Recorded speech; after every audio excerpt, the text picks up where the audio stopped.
So 1ஆம் தேதியிலிருந்து உங்களுக்கு பிடிச்சமான பொருட்கள் என்ன ஸ்டோருக்கோ அதை நீங்கள் வாங்கிக்கலாம்.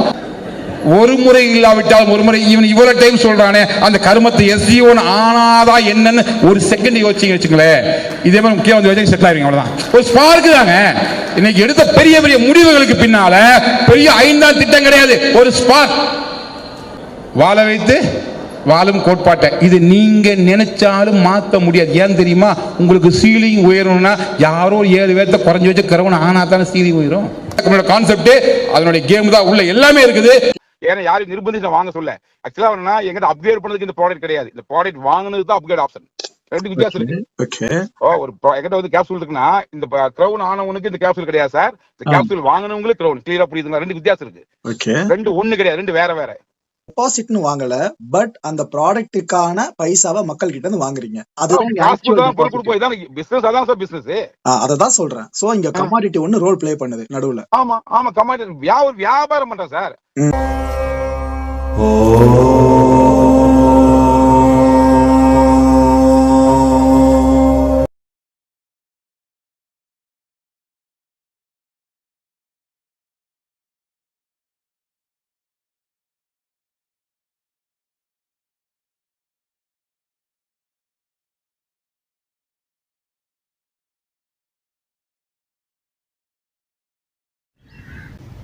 நான் என்ன நெகட்டிவான விஷயங்கள் சொன்னனோ அத்தனை நெகட்டிவான விஷயங்களும் நடந்து விட்டது. இனிமேலும் நடக்கும். 100% ஆணையிட்டு சொல்கிறேன், நடக்கும். உருவாயிடுச்சுன்னா சிவன்மலை, நான் காணியில் சொன்ன மாதிரி சிவன்மலையை ஆதாரமாச்சு. சிவன்மலையிலேருந்து 60 மைல் தொலைவு, அதாவது 90 கிலோமீட்டர். 90 கிலோமீட்டர் ஒரு 100 கிலோமீட்டரோட வச்சுங்க. அந்த 100 கிலோமீட்டர் சரௌண்டிங்குள்ளே உருவாயிருக்குது.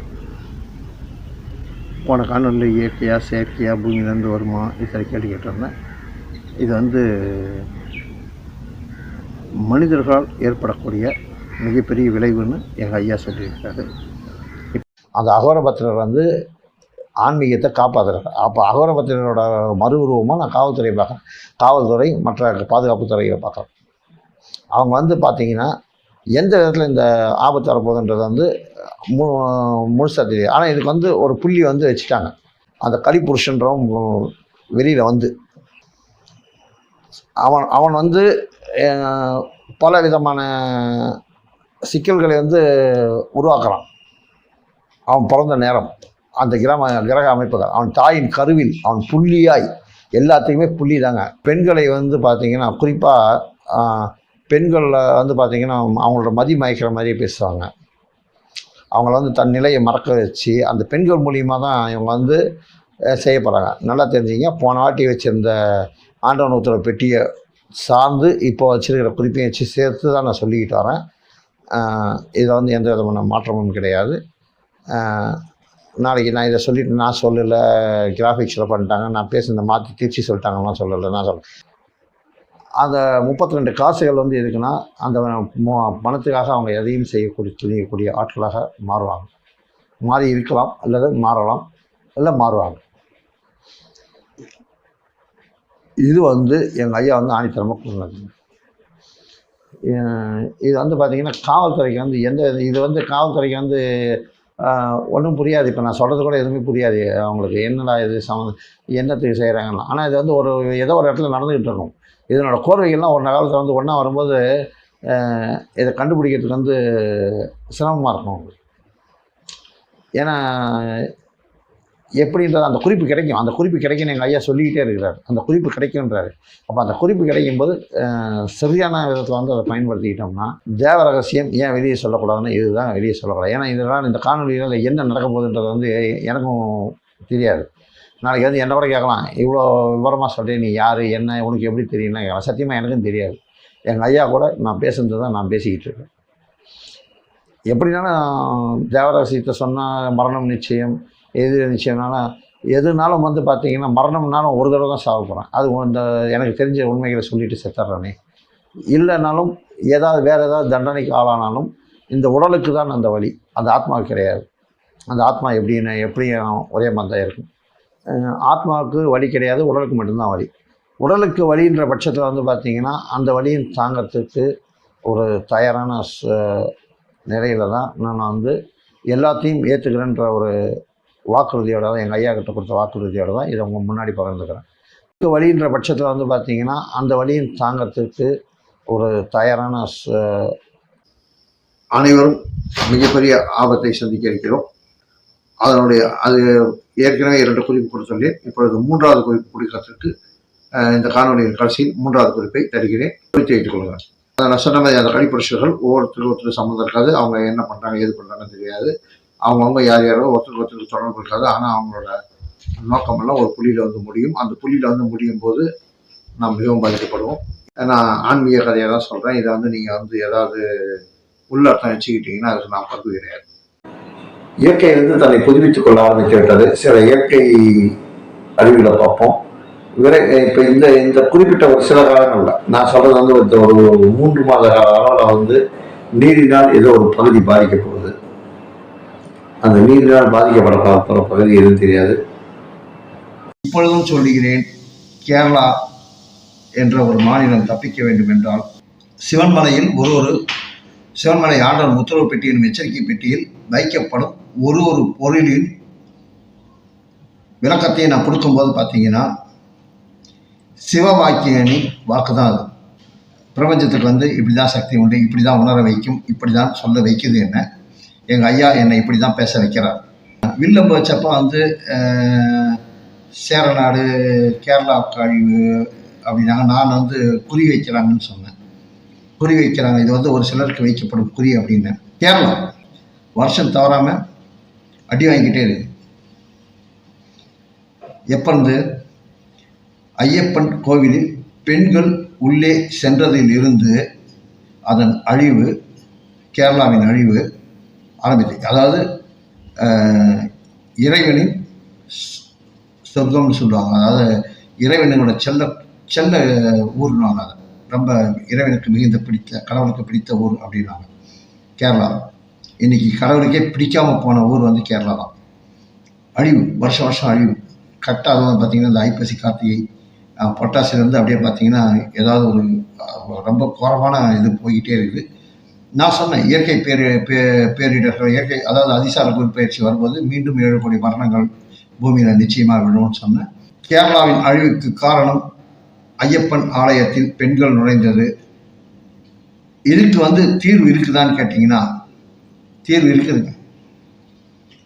சரி, அதாவது பரிகாரம்னு சொல்லுவாங்க ஜோசிகர். நான் பரிகாரம்னு சொல்கிறதுக்கு பாட்டேன். ஏன்னா அது பரிகாரம்னு சொன்னோம்னா அது ஏமாத்துக்காத.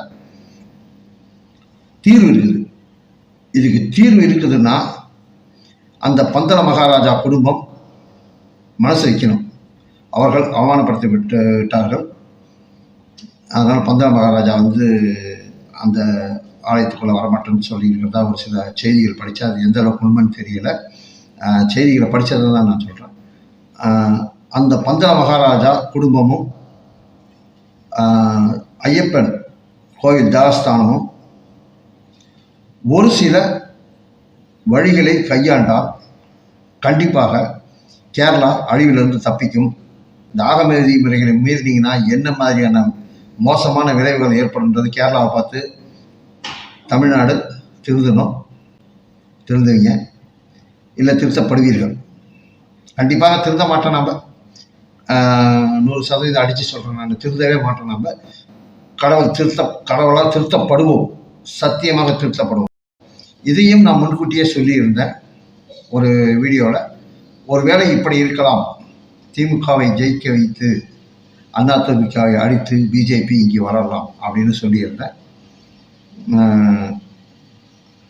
அதுதான் வந்து இப்போ நடந்துக்கிட்டு. இப்போ அவர்கள் என்னிடம் கூறியதை நான் அப்படியே கூறுகிறேன். எந்த ஒரு அரசியல் தலைவரும் இழிவுபடுத்த வேண்டும் என்றோ அவர்கள் மனம் புண்பட வேண்டும் என்றோ இதை நான் கூறவில்லை. முழுக்க ஆன்மீகம் சார்ந்த விஷயம். நம்பிக்கை உள்ளவர்கள் இதை ஏற்றுக்கொள்ளுங்கள்.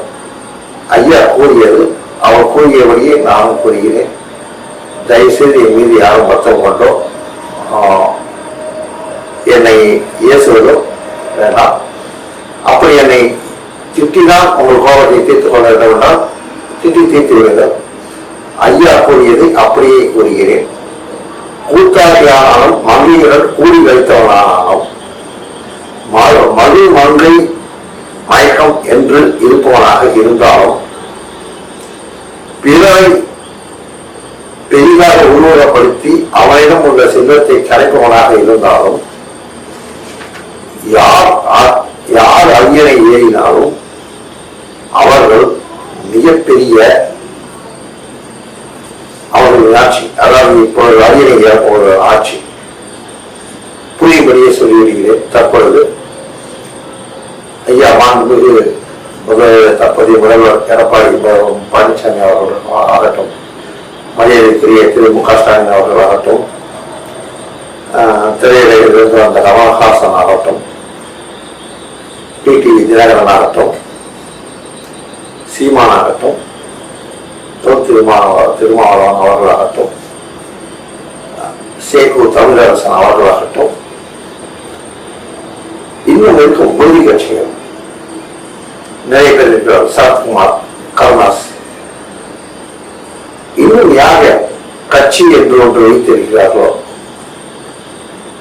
அனைவரும் யாராக இருப்பினும் அரியணை இப்பொழுது அரியணை ஏறும் பட்சத்தில் மிகப்பெரிய ஒரு துடைக்க முடியாத காரணத்திற்கு இந்த ஆட்சி தள்ளப்படும்.